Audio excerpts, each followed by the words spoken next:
ప్రేక్షకులకు నమస్కారం. ADN news TV మనదర్శి మన local channel. ADN news TV ప్రేక్షకులకు నమస్కారం. వార్తలు చదువుతుంది మీ ప్రసన్నారాం.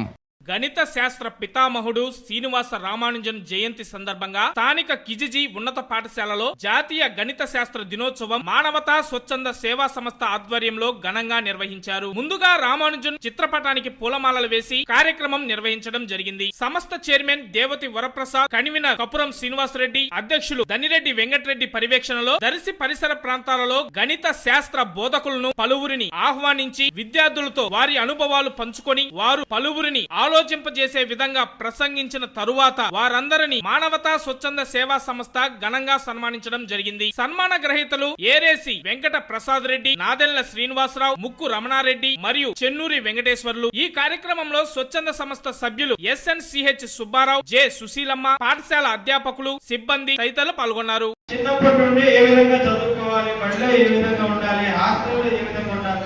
హాస్టల్లో ఎంతమంది ఉన్నారు? మీరు అందరూ హాస్టలే. తల్లిదండ్రులు ఎవరు కూడా మీకు అందుబాటులో ఉంటారు. ఇక్కడ మీ పని మీరు చేసుకోవాల్సిందే, అర్థమైందా?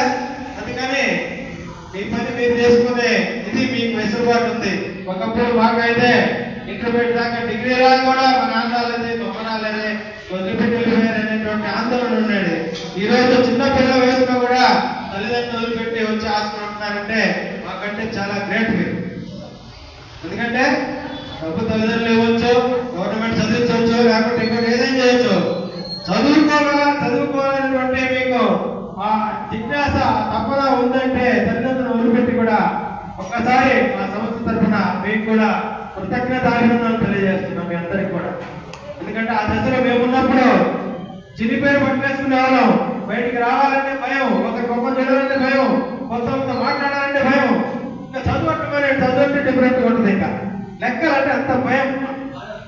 ఎందుకంటే అలాంటి భయం ఏమి లేకుండా మీకు సారులు, సందేహాలు, మీకు ఏదైనా డౌట్స్ వచ్చినా ఈ దశలోనే